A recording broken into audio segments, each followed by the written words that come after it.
በኦርቶዶክስ ተዋሕዶ ቤተክርስቲያን ውስጥ የሚያገለግሉ አንድ አባት የእመቤታችን የድንግል ማርያም ስዕል ፊት ለፊት እንደው ስትቆሙ አንድ ነገር ታስተውላላችሁን? የታቀፈችው ክርስቶስ ሁሉ ጊዜ ሕፃን ነው። ምንድነው? ሕፃን ነው፣ ሁሌ ሕፃን። ኢየሱስ ክርስቶስ አሁንም ሕፃን ነው ብሎ አውደ ምሕረት ላይ ሲናገሩ ተው የሚላቸው አንዳች አካል የለም። ሁሉ ጊዜ በሷ ትከሻ ነው ያለው። እርሱ ግን ስለ ኃጢአት አንድን መስዋዕት ለዘላለም አቅርቦ በእግዚአብሔር ቀኝ ተቀመጠ። ተመልከቱ፣ በእግዚአብሔር ቀኝ ምን አለ? ተቀመጠ እንጂ በማርያም እቅፍ አሁንም አለ አይለን። ድንግል ማርያም መታወቂያ ሆናላለች ማለት ነው። ፓስፖርታችንና ድንግል ማርያም፣ የገነት መግቢያችንና ድንግል ማርያም። ለዚህ ምንድነው ማስረጃዎት አባ ብለን የምንጠይቃቸው አንድም የመጽሐፍ ቅዱስ ክፍል ጠቅሰው አልተናገሩም። የገነት መግቢያችንና ድንግል ማርያም በጣም ኤሌመንተሪ የሆነው የነገረ ድህነት አስተምሮ ነው። ኢየሱስም አለው እኔ መንገድና እውነት ሕይወትም ነኝ፣ በእኔ በቀር ወደ አብ የሚመጣ የለም። እና ኦርቶዶክሳውያን እባካችሁ አስተውሉ፣ ከእንደዚህ አይነት ትምህርት ራሳችሁን ጠብቁ።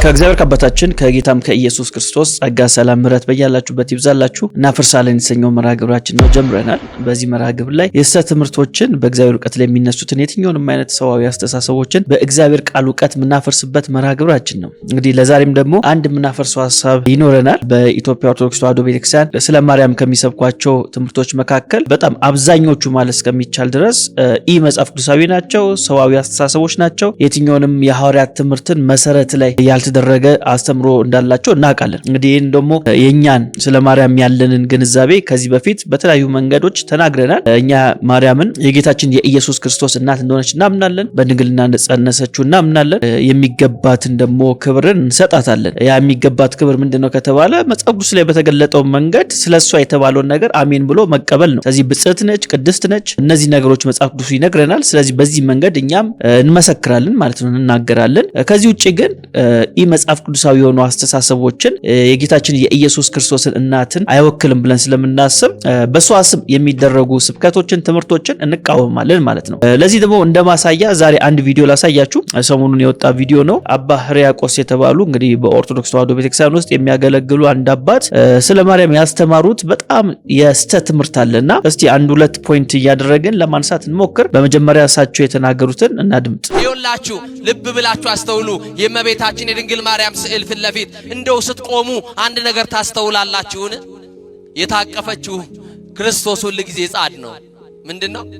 ሕፃን ነው፣ ሁሌ ሕፃን፣ ሁል ጊዜ በሷ ትከሻ ነው ያለው። ታዲያ የጨነቀው ሰው እንደዚህ ይበላት ድንግል ማርያምን። ታዲያ የሚያለቅስ ሰው፣ የጠበበው ሰው፣ ግራ የገባው ሰው፣ ዙሪያው ገደል የሆነባችሁ፣ ሰማይ ሊደፋባችሁ የቀረበ ቀኑ የጨለመባችሁ ሰዎች መፍትሄዋ ድንግል ማርያም ናት። ምክንያቱም ከሷ የወጣው ነው ዓለምን ያበራው። ምክንያቱም ከሷ የተወለደ ነው የዓለም መድኃኒት። እንዲህ በሏት፣ አንቺ እኮ ያቀፍሽው ሁሉን ያቀፈውን ነው። አንቺ እኮ ያሽውን ሁሉን ያዘውን ነው። እመቤቴ ሁሉን ያዘውን ይዘሽማ እኔ አንቺ ልጅ ለምን አለቅሳለሁ ብሏት እንባ ታብሳለች። ታብስላችሁ እንባችሁን። እንግዲህ ከሳቸው ንግግር መስማት እንደቻል ነው ምንድነው ያሉት? የማርያም ስዕል ፊት ስትቆሙ አንድ ነገር ታስተውላላችሁ አሉ። እሱ ምንድነው? ማርያም የታቀፈችው ኢየሱስ አሁንም ሕፃን ነው አሉ። ሁልጊዜ በምኗ ነው? በሷ ትከሻ ላይ ነው ያለው። ስለዚህ ችግራችሁን ለሷ ብትነግሯት እሷ ደግሞ የታቀፈችው ሕፃን ልጅ ትነግረውና ያው ችግራችሁ ይፈታል የሚል ሐሳብን ሲናገሩ ሰምተናል። ይሄ በጣም የሚያሳዝን ነገር ነው። ከዚህ በፊትም ብዙ ጊዜ እንደምንለው እዚህ ጋር እንደምታዩት ስዕሉ የሚያሳየው ነገር ምንድነው? ኢየሱስን ሕፃን ነው የሚያደርገው፣ ማርያምን ያገዝፋል ማለት ነው። ከዚህ በፊትም እንግዲህ ይሄ ስዕል ተቀደደ ሲባል ብዙ ሰዎች ያሉት ምንድነው? የማርያም ስዕል ተቀደደ ነው እንጂ ያሉት የኢየሱስ ስዕል ተቀደደ አልተባለም። ምክንያቱም እዚህ ስዕል ላይ ገዝፋ የምትታየዋ ሴቷ ነች፣ ወንዱ አይደለም። እና እሳቸው ምንድነው ያሉት? እስቲ ይህን ስዕል ተመልከቱ አሉ። የማርያምን ስዕል ስትመለከቱ አንድ ነገር ታስተውላላችሁ። ይሄ ምንድነው? የታቀፈችው ክርስቶስ ሁልጊዜ ሕፃን ነው አሉ። ማለት ኢየሱስ ክርስቶስ ሁልጊዜ ምንድነው? ሕፃን ነው። ስለዚህ ሁልጊዜ በምኗ ነው? በትከሻዋ ላይ ነው ያለው ኢየሱስ ክርስቶስ። ስለዚህ ለማርያም ጭንቀታችሁን፣ ሐዘናችሁን፣ ችግራችሁን ብትነግሯት እሷ ደግሞ ሕፃኑን ታቅፋለችና ሕፃኑ ደግሞ ሁሉ ነገር ስለያዘ ለሱ ትናገርና በቃ ችግራችሁ መፍትሄ ያገኝለታል የሚል ይህ መጽሐፍ ቅዱሳዊ አስተምሮ ሲናገሩ እንግዲህ ሰምተናል። ኢየሱስ ክርስቶስን አሁንም ሕፃን አድርጎ ማሰብ፣ ኢየሱስ ክርስቶስን ልክ እንደ ሕፃን አሁንም ማርያም እንደምታዘው አድርጎ ማሰብ ይሄ የሐዋርያቶቹ ትምህርት አይደለም። ይሄ በኢትዮጵያ ኦርቶዶክስ ተዋሕዶ ቤተክርስቲያን ውስጥ ያሉ አገልጋዮች የፈጠሩት ከልቦናቸው አፍልቆ የሚያስተምሩት ትምህርት ነው እንጂ የትኛውም መጽሐፍ ቅዱሳዊ አስተሳሰብ ያልያዘ ትምህርት መሆኑን መረዳት አለብን። ጌታችን ኢየሱስ ክርስቶስ እንግዲህ ይህን ነገር ራሱ መናገር በጣም ያሳዝናል፣ ግን ልናገር። ምክንያቱም ማንም ጤነኛ አእምሮ ያለው ሰው ኢየሱስ ክርስቶስን አሁን ሕፃን ነው ብሎ የሚያስብ ሰው የለም። ለዚህ ደግሞ እንግዲህ አንዳንድ መጽሐፍ ቅዱሳዊ ሐሳቦችን ላንሳ። ለምሳሌ የሉቃስ ወንጌል ምዕራፍ 2 ሉቃስ የሚነግረን አንድ ነገር አለ። ከቁጥር 51 ጀምሮ ያለውን ማንበብ እንችላለን። እንደዚህ ይላል፣ ከእነርሱም ጋር ወርዶ ወደ ናዝሬት መጣ፣ ይታዘዝላቸውም ነበር፣ እናቱም ይህን ነገር ሁሉ በልቧ ተጠብቆ ነበር ይላል። ተመልከቱ፣ አሁን ኢየሱስ ክርስቶስ ልጅ በነበረበት ጊዜ የነበረውን ሁኔታ ነው ሉቃስ ቢነግረን። ታች ኢየሱስ ክርስቶስ ልጅ በነበረበት ጊዜ፣ ሕፃን በነበረበት ጊዜ ለእናቱ ይታዘዝ ነበር እንደ ማንኛውም ልጅ፣ ምክንያቱም ፍጹም ሰውም ስለሆነ ማለት ነው። ግን ከዛ በኋላ ቁጥር 52 ላይ እንደዚህ ይለናል፣ ኢየሱስም ደግሞ በጥበብና በቁመት በሞገስም በእግዚአብሔርና በሰው ፊት ያድግ ነበር ይለናል። በቃ አከተመ። ምን ይል ነበር? ያድግ ነበር። ስለዚህ ጌታችን ኢየሱስ ክርስቶስ አድጓል። በትንቢት የተነገረውን ስለሱ የመሲን አገልግሎቱን ፈጽሟል። ስለኛ መከራን ተቀብሏል፣ ተሰቅሏል፣ ሙቷል፣ ተቀብሯል። ከዛስ ሞትን ድል አድርጎ ደግሞ ተነስቷል። አሁን የምናገረው ነገር በጣም ኤሌመንታሪ የሆነ ነገር ነው። በጣም ቤዚክ የሆነ ነገር ነው የምናገረው። ግን ምን ላድርግ? እንደዚህ አባ ተብለው ማዕረግ ተሰጥቷቸው የቤተክርስቲያኒቱ አገልጋይ ናቸው ተብለው እንግዲህ እሳቸው አሁን ወደፊት ጵጵስና ነው የሚጠብቃቸው። መነኩሴ ናቸው። እንግዲህ አሁን እነዚህ ናቸው እንግዲህ አሁን ነገ ላይ ጵጵስና ይዞና ህዝቡን ደግሞ ወደ ሌላ ጨለማ የሚወስዱት ማለት ነው። ኢየሱስ ክርስቶስ አሁንም ሕፃን ነው ብሎ ወደ ምሕረት ላይ ሲናገሩ ተው የሚላቸው አንዳች አካል የለም። ግን ጌታችን ኢየሱስ ክርስቶስ አድጓል፣ በጣም አድጓል። ከማድረግም አልፎ በሰማያት በአባቱ ቀኝ የተቀመጠ ነው። ዕብራውያን ምዕራፍ 1 ቁጥር 3 ላይ እንደሚናገረው እርሱም የክብሩ መንጸባረቅና የባህሪው ምሳሌ ሆኖ ሁሉን በስልጣኑ ቃል እየደገፈ ኃጢአታችንን በራሱ ካነጻ በኋላ በሰማያት በግርማው ቀኝ ተቀመጠ ይለናል። ቤት በግርማው ቀኝ ተቀመጠ እንጂ አሁንም በማርያም እቅፍ ነው አይለንም። ልጨምርላችሁ ዕብራውያን ምዕራፍ 10 ቁጥር 12 ላይ እርሱ ግን ስለ ኃጢአት አንድን መስዋዕት ለዘላለም አቅርቦ በእግዚአብሔር ቀኝ ተቀመጠ። ተመልከቱ፣ በእግዚአብሔር ቀኝ ምን አለ? ተቀመጠ እንጂ በማርያም እቅፍ አሁንም አለ አይለንም። ማርያም አሁንም አዝሏለች አይለንም። አሁንም የማርያም ሕፃን ልጅ ነው አይለንም። ማርያም አሁንም ኢየሱስን ታዟለች አይለንም። የት ነው ያለው? በእግዚአብሔር ቀኝ ተቀመጠ። በእግዚአብሔር ቀኝ ተቀመጠ እንጂ እሳቸው አባ ሕርያቆስ እንደተናገሩት አሁንም በማርያም እቅፍ ያለ ሕፃን ልጅ የለም። እና ኦርቶዶክሳውያን እባካችሁ አስተውሉ።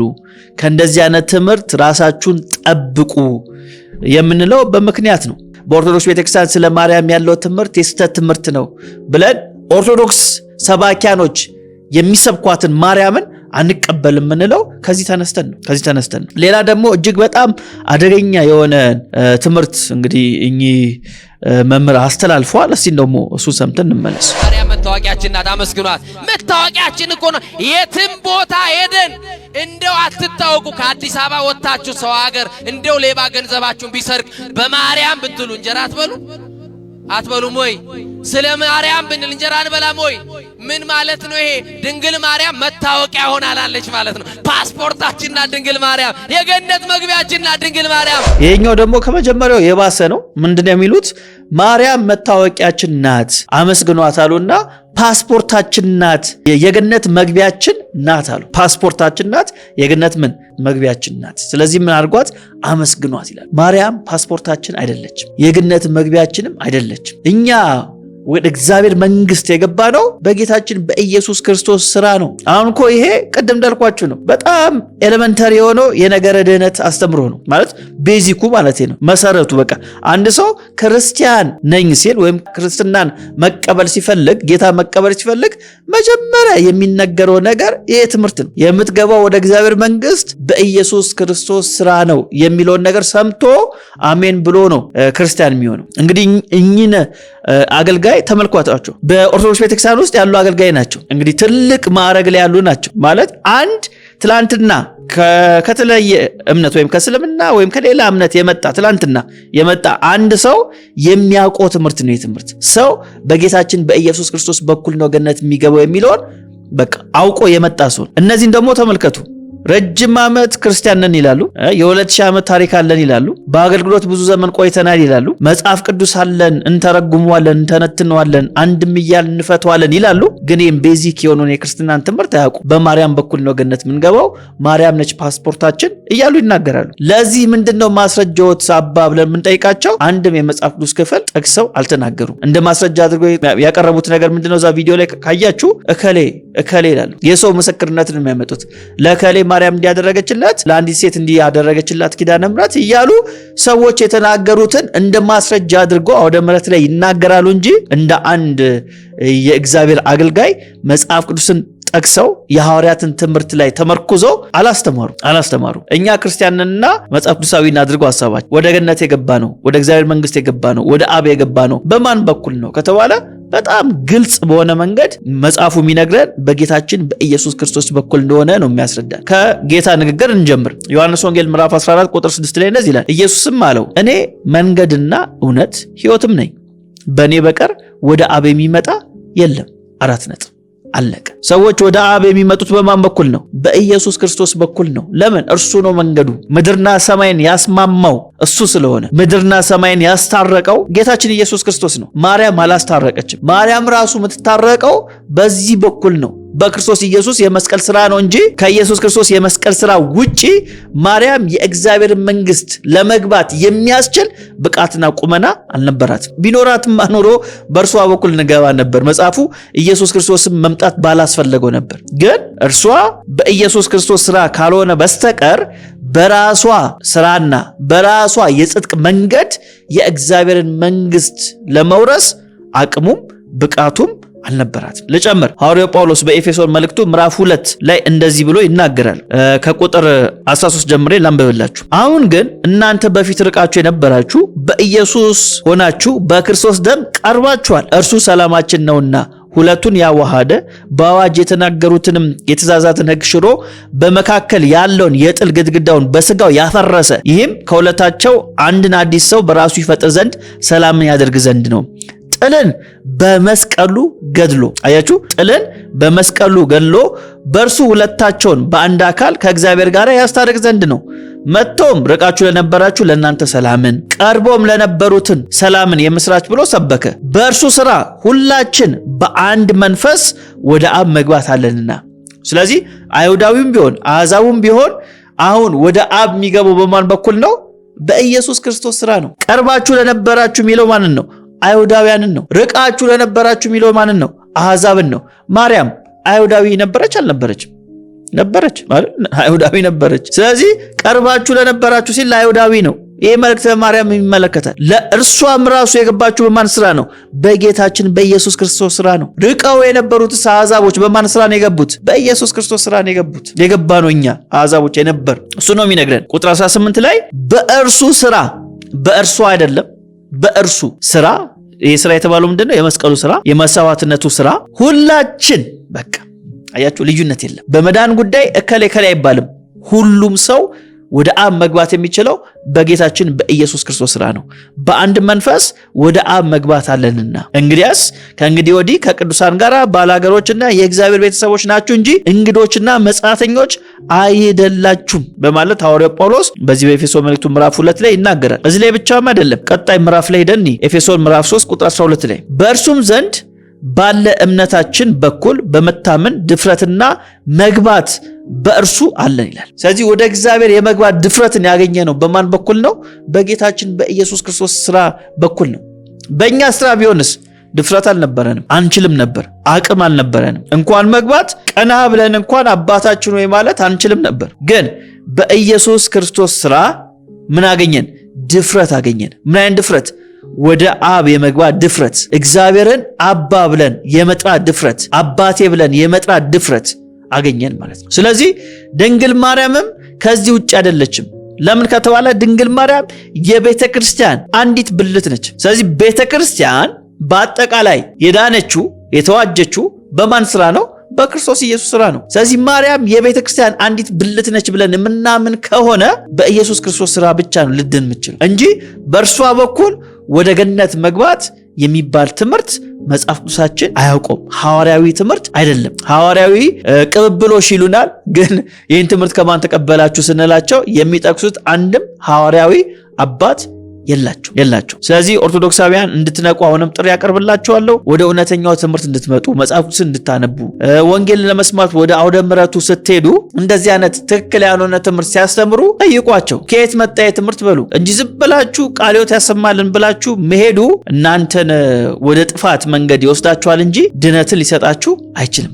ስለዚህ በጣም ቀላል ነገር እኮ ነው። ይሄ መጽሐፍ አላችሁ፣ ከሌላችሁ ግዙት፣ መጽሐፉን አንብቡት። የሆነ ሰው የሆነ ትምህርት ሲያስተምራችሁ ከየት ነው ብላችሁ አንብቡ።